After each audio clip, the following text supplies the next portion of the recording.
Praise the Lord. Hallelujah. ஆண்டவரும் இரட்சகருமாகிய இயேசு கிறிஸ்துவின் நாமத்தினாலே இந்த வேளையிலும் கூட உங்கள் அனைவரையும் யூடியூபின் வாயிலாக நான் சந்திப்பதில் மிகவும் மகிழ்ச்சி அடைகிறேன். எனக்கு அன்பானவர்களே, நேற்றும் கூட நாம் ஆண்டவருடைய வார்த்தையை நீங்கள் எல்லாரும் கேட்டிருப்பீர்கள். நான் மெய்யாகவே விசுவாசிக்கிறேன், நீங்கள் ஆண்டவருடைய வார்த்தையை கேட்டு அதன்படி நடக்கிற பிள்ளைகளாக நீங்கள் இருப்பீர்கள் என்று நான் விசுவாசிக்கிறேன். இன்றைய நாளில் கூட நாம் ஆண்டவருடைய வார்த்தையை நாம் கேட்க போகிறோம். பாருங்கள், நேராக ஆண்டவருடைய வார்த்தைக்கு நாம் கடந்து செல்வோம். இன்றைய நாம் பார்க்க போகிற ஆண்டவருடைய வார்த்தை ஆசீர்வாதத்தை குறித்து நாம் பார்க்க போகிறோம். நீங்கள் ஆசீர்வாதமாய் இருப்பீர்கள். எனக்கு அன்பானவரே, ஆண்டவர் எல்லா ஆசீர்வாதங்களையும் கொடுப்பதற்கு ஆண்டவர் தயாராக இருக்கிறார். நாம் அதை பெற்றுக்கொள்ள நம்மளை நாம் ஆயத்தப்படுத்திக் கொள்ள வேண்டும். பாருங்கள், நாம் எப்படி நம் ஆண்டவரிடம் இருந்து ஆசீர்வாதங்களை பெற்றுக்கொள்ள எப்படி நாம் ஆயத்தப்பட வேண்டும் என்பதை குறித்து சற்று நேரம் உங்களோடு நான் பேச இருக்கிறேன். வாங்க, நாம் நேரடியாக ஆண்டவருடைய வார்த்தைக்கு நாம் கடந்து செல்வோம். ஆதியாகமம் 12:1-2 வரை நாம் வாசிப்போம் என்று சொன்னால், கர்த்தர் ஆபிரகாமை நோக்கி, நீ உன் நாட்டையும் உன் இனத்தையும் உன் தகப்பனுடைய வீட்டையும் விட்டு புறப்பட்டு நான் உனக்கு காண்பிக்கும் நாட்டிற்கு போ. நான் உன்னை பெரிய இனமாக்கி உன்னை ஆசீர்வதித்து உன் பெயரை பெருமைப்படுத்துவேன். நீ ஆசீர்வாதமாய் இருப்பாய் என்று இங்கு ஆண்டவர் சொல்லுகிறார். அல்லேலூயா. பாருங்கள், ஆண்டவர் நீ ஆசீர்வாதமாய் இருப்பாய் என்று ஆண்டவர் ஆபிரகாமை பார்த்து அங்கே சொல்லுகிறார். அதே ஆண்டவராகிய இயேசு கிறிஸ்து இப்பொழுதும் கூட நம்மோடு இருக்கிறார். ஆண்டவர் அதே வார்த்தையை நம்மிடமும் சொல்லுகிறாய், நீ ஆசீர்வாதமாக இருப்பாய் என்று ஆண்டவர் நம்மை பார்த்து ஆண்டவர் சொல்லுகிறார். அதற்கு நாம் என்ன செய்ய வேண்டும், அதற்கு நாம் எதையெல்லாம் பின்பற்ற வேண்டும் என்பதை குறித்து நாம் வேதத்திலிருந்து முதலாவது பார்க்க போகிறோம்.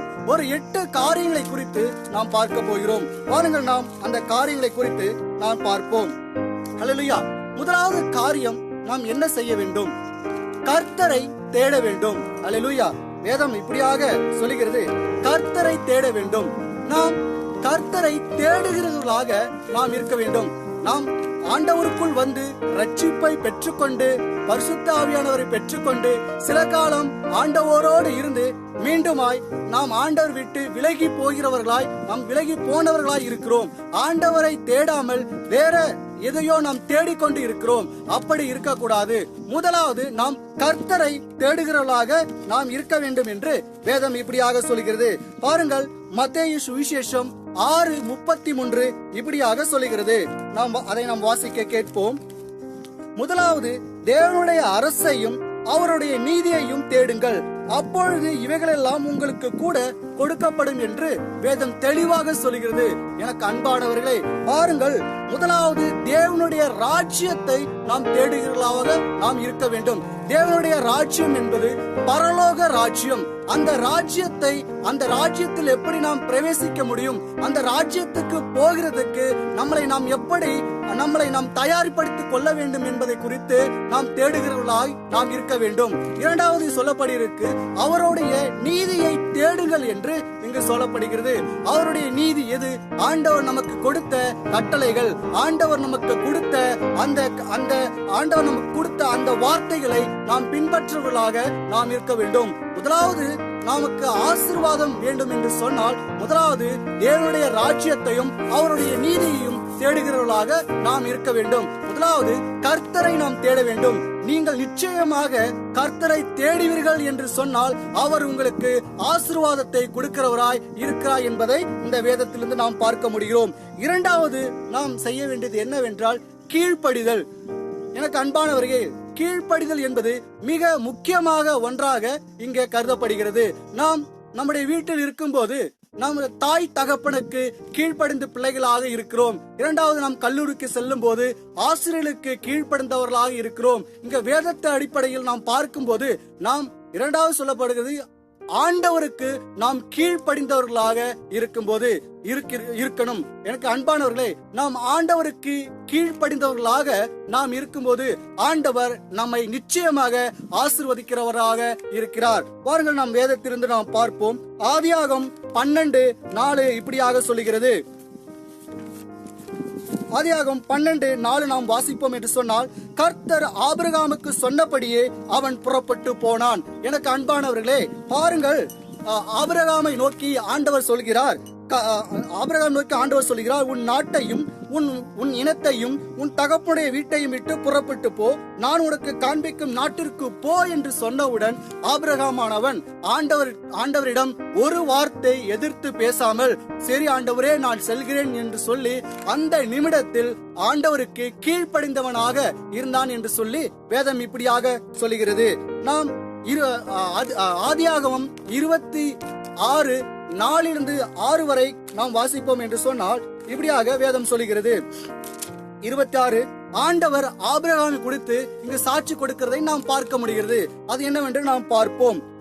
அதிகாரம் 26:4 வரை, ஆபிரகாம் என் சொல்லுக்கு கீழ்ப்படிந்து என் விதிகளையும் என் கற்பனைகளையும் என் நீதிகளையும் என் பிரமாணங்களையும் கை கொண்டபடினால் நான் உன் சந்ததியை வானத்து நட்சத்திரங்களைப் போல பெருக பண்ணி உன் சந்ததிக்கு இந்த நாடுகளை யாவையும் தருவேன், உன் சந்ததிக்கு பூமி உள்ள சகல இனங்களும் ஆசீர்வதிக்கப்படும் என்று ஆண்டவர் இங்கு சொல்லுகிறார். பாருங்கள், இங்கு ஆபிரகாம் கர்த்தருக்கு கீழ்ப்படிந்தவன் என்று இங்கு ஆண்டவரே சாட்சி கொடுக்கிறார். அதனால் பாருங்கள், அவனுடைய சந்ததி ஆசீர்வதிக்கப்பட்டது என்றும் இங்கே பார்க்கிறோம். அவனுடைய சந்ததி வானத்து நட்சத்திரங்களைப் போல பெருகினது என்றும் நாம் இங்கு பார்க்கிறோம்.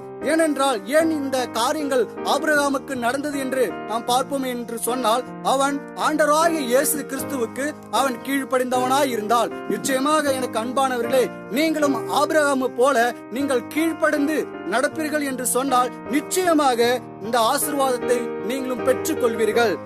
மூன்றாவது காரியத்தை நாம் பார்ப்போம் என்று சொன்னால், கர்த்தருக்கு பயப்படுதல்.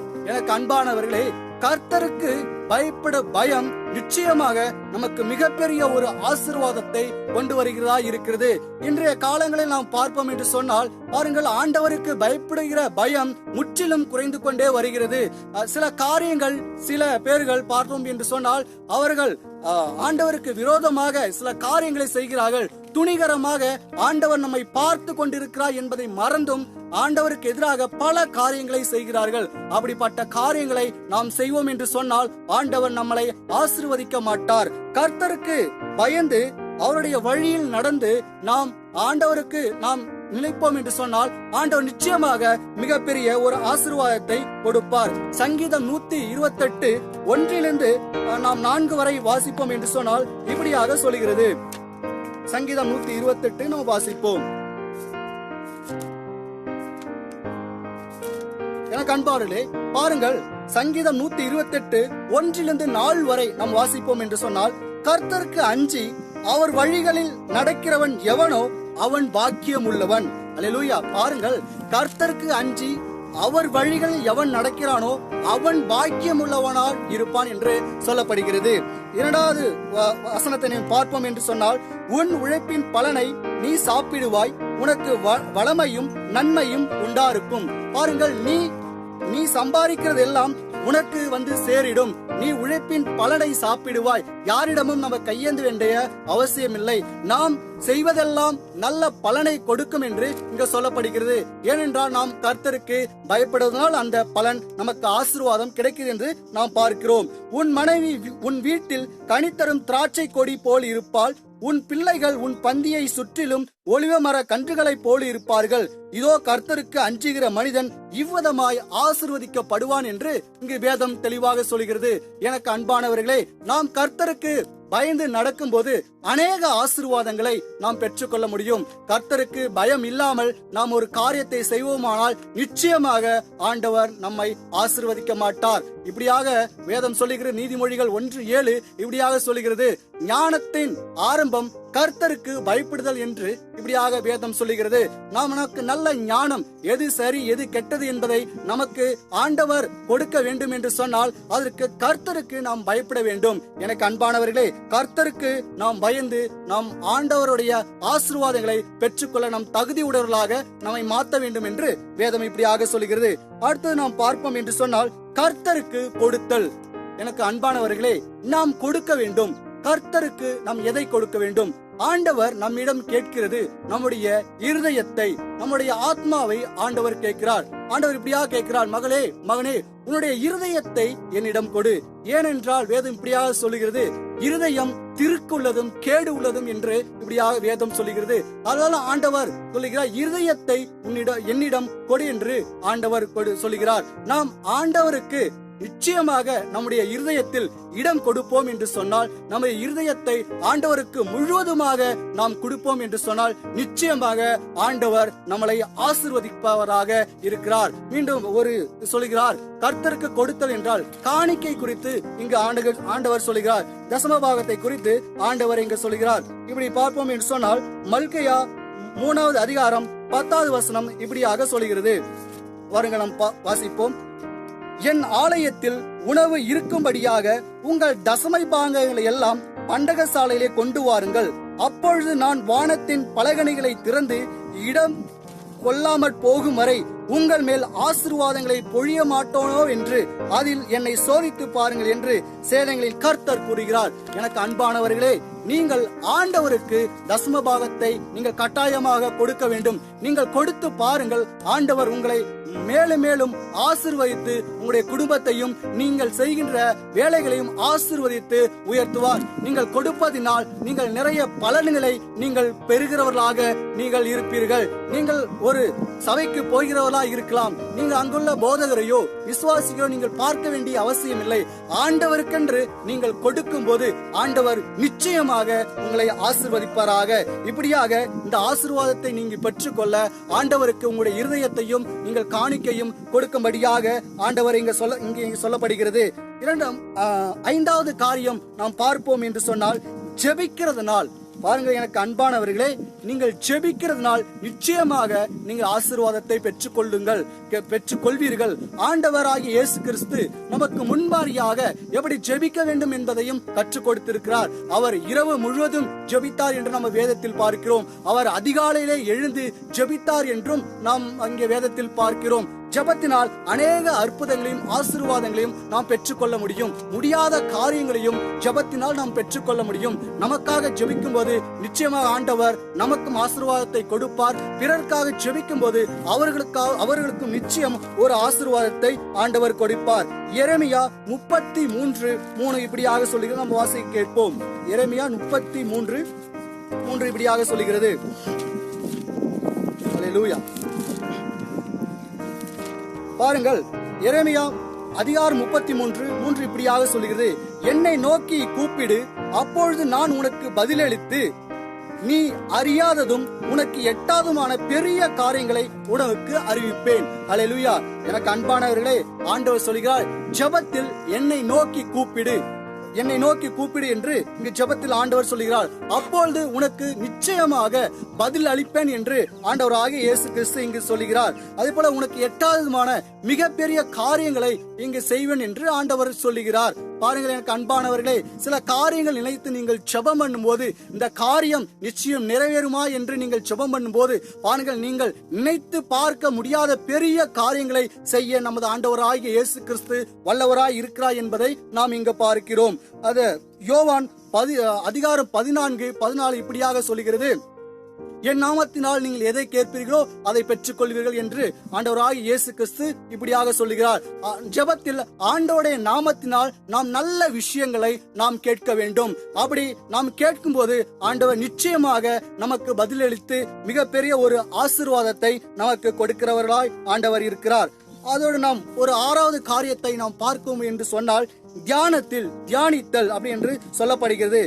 பாருங்கள், யோசுவா 1வது அதிகாரம் 8 இப்படியாக சொல்லுகிறது. நாம் பார்ப்போம். யோசுவா 1வது அதிகாரம் 8 இப்படியாக சொல்லுகிறது. ஆண்டவர் யோசுவாவை பார்த்து ஆண்டவர் சொல்லுகிறார், இந்த நியாய பிரமாண புத்தகம் உன் வாயை விட்டு பிரியாது இருப்பதாக, இதில் எழுதியிருக்கிறவைகளின் படியெல்லாம் நீ செய்ய கவனமாய் இருக்கும்படி இரவும் பகலும் அதை தியானித்துக் கொண்டிருப்பாயாக.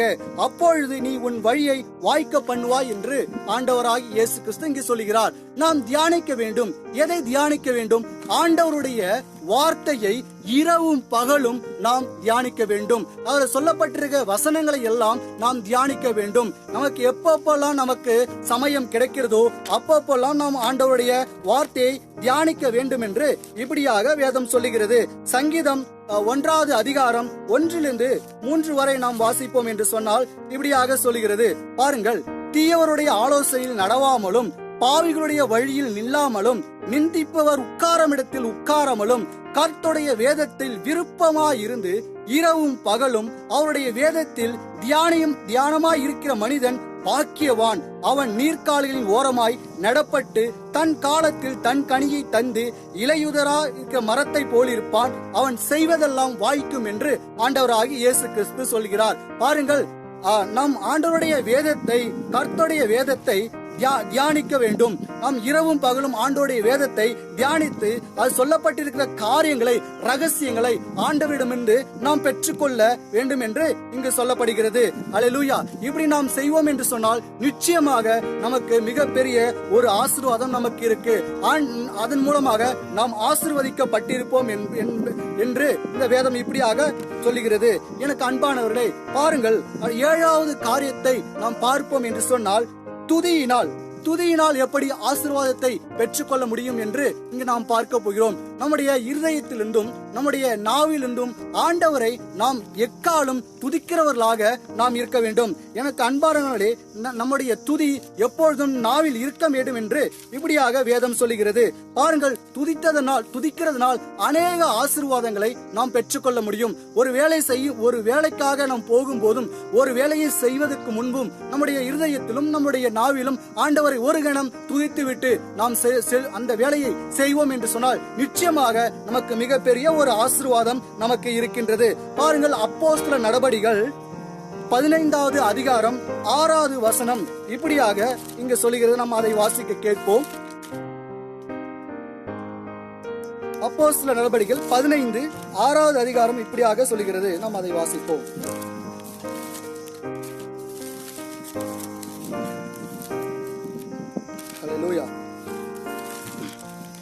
ஹல்லேலூயா. மணிக்கம். அப்போஸ்தலர் நடபடிகள் 16:25 அதிகாரம் இப்படியாக சொல்லுகிறது. நள்ளிரவில் பவுலும் சீலாவும் ஜெபம் பண்ணி தேவனை துதித்து பாடினார்கள். மற்ற கைதிகளும் அதை கேட்டு கொண்டிருந்தார்கள். திடீரென்று சிறைச்சாலை கடைக்கால்கள் அசையும்படியாக பூமி கடுமையாக அதிர்ந்தது. உடனே கதவுகள் எல்லாம் திறக்கப்பட்டன. எல்லாருடைய கட்டுகளும் அகன்று போயிற்று என்று இங்கு வேதம் தெளிவாக சொல்கிறதை நாம் இங்க பார்க்கிறோம். எனக்கு அன்பானவர்களே, இந்த அப்போஸ்தலர் நடபடிகள் 16:25 இப்படியாக சொல்கிறது. பாருங்கள், பவுலும் சீலாவும் சிறைச்சாலையில் அடைக்கப்பட்டிருக்கிறார்கள். அப்பொழுது அவர்கள் என்ன செய்கிறார்கள்?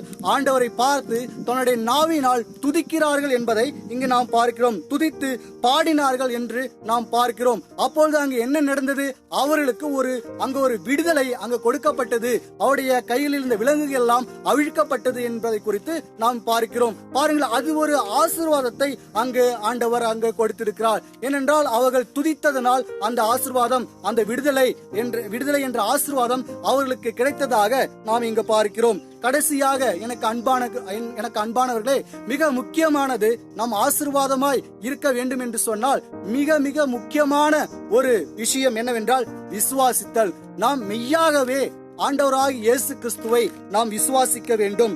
விசுவாசித்தால் எல்லா ஆசீர்வாதங்களும் நமக்கு கிடைக்கும் என்பதை குறித்து நாம் இங்க பார்ப்போம். இப்படியாக ஆதியாகமம் 15:6வது வசனம் இப்படியாக சொல்லுகிறோம். நாம் அதை வாசிக்க கேட்போம். 15:6 இப்படியாக சொல்லுகிறது. பாருங்கள், அவன் கர்த்தரை விசுவாசித்தான், அதை அவர் அவனுக்கு நீதியாக எண்ணினார். பாருங்கள், ஆபிரகாம் ஆண்டவர் சொல்வதையெல்லாம் விசுவாசித்தான். அந்த விசுவாசத்தினால் அது நடக்குமா நடக்காது என்று ஆபிரகாமுக்கு தெரியாது. ஆனாலும் ஆண்டவர் சொல்வதையெல்லாம் கேட்டு அவன் விசுவாசித்தான். அந்த விசுவாசம் ஆண்டவருக்கு நீதியாக எண்ணப்பட்டது என்று இங்கு நாம் வாசிக்க கேட்கிறோம். எனக்கு அன்பானவர்களே, அதனால்தான் அவன் மிகப்பெரிய ஒரு ஆசீர்வாதத்தை அவன் பெற்றுக்கொண்டான் என்பதை நாம் இந்த வேதத்திலிருந்து பார்க்கிறோம். அவன் எல்லாருக்கும் தகப்பனானான். அவனுடைய சந்ததி பலுகி பெருகிற்று என்று நாம் இங்கு பார்க்க கேட்கிறோம். எனக்கு அன்பானவர்களே, விசுவாசம் என்பது மிக முக்கியமாக ஒன்றாக கருதப்படுகிறது. அதோடு நாம் பார்ப்போம். எபிரேயர் 11வது அதிகாரம் 6வது வசனம் இப்படியாக சொல்கிறது: விசுவாசம் இல்லாமல் தேவனுக்கு விருப்பமானவர்களாக இருப்பது இயலாத காரியம். ஏனென்றால் தேவனிடத்தில் சேருகிறவன் அவர் உண்டென்றும் அவர் தம்மை உண்மையுடன் தேடுகிறவர்களுக்கு பயன் அளிக்கிறவர் என்றும் விசுவாசிக்க வேண்டும். எனக்கு அன்பானவர்களே, ஆண்டவரை தேடுகிறவர்கள் மெய்யாகவே அவர் இருக்கிறார் என்பதை மெய்யாகவே விசுவாசிக்க வேண்டும். அப்படி விசுவாசம் இல்லாமல் நாம் தேடுவோம் என்று சொன்னால் நிச்சயமாக நமக்கு ஆசீர்வாதம் கிடைக்காது என்பது வேதம் தெளிவாக சொல்லுகிறது. பாருங்கள், நோவாவின் காலத்தில் அந்த ஆண்டவர் நோவாவிடம் பேசுகிறார். உலகம் முழுவதும் அழிக்கப்பட போகிறது. நீ ஒரு பெட்டகத்தை உண்டாக்கி நீ உன் மனைவி உன் பிள்ளைகள் எல்லாரும் அதில் பிரவேசிங்கள் என்று சொன்னபோது நோவாவானவன் ஆண்டவரை விசுவாசித்து அந்த பெட்டகத்தை உருவாக்கினான். அங்கு அந்த உலகம் அழிக்கப்பட போகிறதா என்று அவனுக்கு தெரியாது. ஆனாலும் ஆண்டோடைய வார்த்தையை அவன் விசுவாசித்தான். எனக்கு அன்பானவரை பாருங்கள், விசுவாசம் இருந்தால் நிச்சயமாக நீங்க ஆசீர்வாதத்தை பெற்றுக் கொள்வீர்கள். பாருங்கள், ஆபிரகாமுக்கும் ஆண்டவர் சொன்னால், உன் நாட்டையும் உன் தகப்பனையும் விட்டு நான் காண்பிக்கும் தேசத்திற்கு நீ போ என்று சொன்ன மாத்திரத்தில் அவன் அங்கே கீழ்ப்படிந்து ஆண்டவரை அவன் விசுவாசித்தான். பாருங்கள், அவன் விசுவாசித்தனால் எவ்வளவு பெரிய ஆசீர்வாதத்தை அவன் பெற்றுக்கொண்டான் என்று பாருங்கள். சாராளுக்கும் ஆண்டவர் வாக்குத்தத்தம் பண்ணினார். ஈசாக்கு நீ பெறுவாய் என்று ஆண்டவர் ஒரு வாக்குத்தத்தம் பண்ணினார். அதை அவள் விசுவாசித்த போது அவளுக்கு அந்த ஆசீர்வாதம் அவளுக்கு வந்து சேர்ந்தது. எனவே எனக்கு அன்பானவர்களே, பாருங்கள், நீங்கள் நிச்சயமாக ஆசீர்வதிக்கப்படுவீர்கள் என்று ஆண்டவர் சொல்லுகிறார். நாம் ஒவ்வொருவரும் ஆசீர்வதிக்கப்பட வேண்டும் என்பதே ஆண்டவருடைய விருப்பமாய் இருக்கிறது. பாருங்கள், நீங்கள் ஆசீர்வதிக்க வேண்டும் என்று சொன்னால் இந்த சொல்லப்பட்ட 8 காரியங்களை நீங்கள் நிச்சயமாக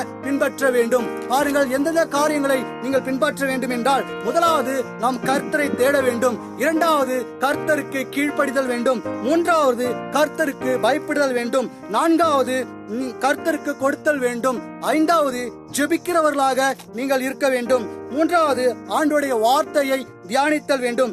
ஏழாவதாக ஆண்டவரை நீங்கள் துதிக்க வேண்டும். எட்டாவதாக நீங்கள் விசுவாசிக்க வேண்டும். எனக்கு அன்பானவர்களே, இந்த காரியங்கள் எல்லாம் நீங்கள் உங்களுடைய வாழ்க்கையில் நீங்கள் கடைபிடித்து நீங்கள் செய்வீர்கள் என்று சொன்னால் நிச்சயமாக உங்களுடைய வாழ்க்கையில் ஆண்டவர் மிக பெரிய ஒரு ஆசீர்வாதத்தை கொடுப்பார் என்று இந்த ஆண்டவர் கொடுத்த இந்த செய்தியின் மூலம் உங்களிடம் நான் சொல்லிக் கொள்கிறேன். ஆண்டவர் தாமே உங்களோடு இருந்து சமாதானத்தை கொடுப்பாராக, ஆசீர்வாதத்தை கொடுப்பாராக. ஆமென்.